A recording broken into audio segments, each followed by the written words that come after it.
लंबे समय से चली आ रही बातचीत के बाद भारत और फ्रांस के बीच 26 लड़ाकू राफेल विमानों की डील को हरी झंडी मिल गई है। लगातार अपनी क्षमता में इजाफा कर रही भारतीय नौसेना ने 26 राफेल एम लड़ाकू जेट खरीदने के लिए 63,000 करोड़ रुपए का सौदा अपने मित्र देश फ्रांस के साथ किया है। भारत की इस डील के फाइनल होने के बाद पाकिस्तान और चीन की टेंशन बढ़ गई है, क्योंकि ये खूंखार विमान पलक झपकते ही दुश्मन को तबाह कर सकते हैं। और जिस तरह से पहलगाम आतंकी हमले के बाद पूरे देश में आक्रोश है, ऐसे में ये डील बेहद अहम मानी जा रही है। ये समझौता ऐसे समय में हुआ जब प्रधानमंत्री नरेंद्र मोदी के साथ रक्षा मंत्री राजनाथ सिंह की बैठक चल रही थी और दूसरी ओर पाकिस्तान पर भारत नकेल कस रहा है। सोमवार को डील पर हस्ताक्षर करने के लिए रक्षा सचिव राजेश कुमार सिंह मौजूद रहे और उनके साथ नौसेना के उप प्रमुख वाइस एडमिरल के स्वामीनाथन भी थे। तो वहीं फ्रांस के भी कई अधिकारी बैठक में शामिल हुए। प्रधानमंत्री नरेंद्र मोदी की अध्यक्षता वाली सुरक्षा मामलों की कैबिनेट समिति CCS ने फ्रांस से 26 राफेल एम लड़ाकू विमानों की खरीद को मंजूरी दी थी। हाल ही में मिली मंजूरी के बाद अब इस डील पर हस्ताक्षर भी हो चुके हैं। इस डील से पहले रक्षा मंत्री राजनाथ सिंह ने प्रधानमंत्री नरेंद्र मोदी से मुलाकात की।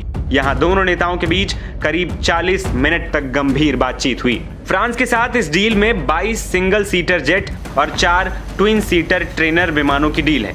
राफेल की डील पर हस्ताक्षर के बाद भारतीय नौसेना को राफेल एम फाइटर जेट की डिलीवरी 2028 और 29 में शुरू होने की बात कही जा रही है, जो साल 2031 से 32 तक नौसेना को सभी विमानों की आपूर्ति कर दी जाएगी। नौसेना को मिलने वाले ये फाइटर जेट भारतीय विमान वाहक पोतों INS विक्रमादित्य और स्वदेशी INS विक्रांत से संचालित किए जाएंगे।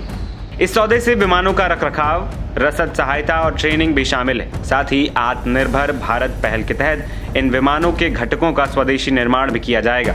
राफेल एम को दुनिया के सबसे एडवांस नौसैनिक फाइटर जेट भी माना जाता है। फिलहाल ये जेट सिर्फ फ्रांसीसी नौसेना के पास उपलब्ध है। इस सौदे की लागत लगभग 63,000 करोड़ रुपए के आसपास रहेगी। इन एयरक्राफ्ट के शामिल होने के बाद नौसेना की समुद्री हमले की क्षमताओं को मजबूती मिलेगी। हिंद प्रशांत क्षेत्र में भारत की रणनीतिक उपस्थिति को भी मजबूती मिलेगी। विशेषज्ञों का मानना है कि इस कदम से क्षेत्रीय संतुलन में भारत को अहम बढ़त मिलेगी। अभी भारतीय वायुसेना के पास भी राफेल विमानों के बेड़े हैं। राफेल एम की खासियत की बात करें तो राफेल एम सिर्फ 1 मिनट में 18,000 मीटर की ऊंचाई तक पहुंच सकता है। यह पाकिस्तान के F-16 और चीन के J-20 से ज्यादा खतरनाक है। ये उड़ान भरने के बाद 3700 किलोमीटर दूर तक हमला करने में सक्षम है। इसमें 300 mm की ऑटो कैनन गन है और 14 हार्ड पॉइंट्स हैं। ये बहुत कम जगह पर भी लैंड कर सकता है। अब आपको बताते हैं कि आखिर इसमें किस तरह की मिसाइलें लैस होंगी।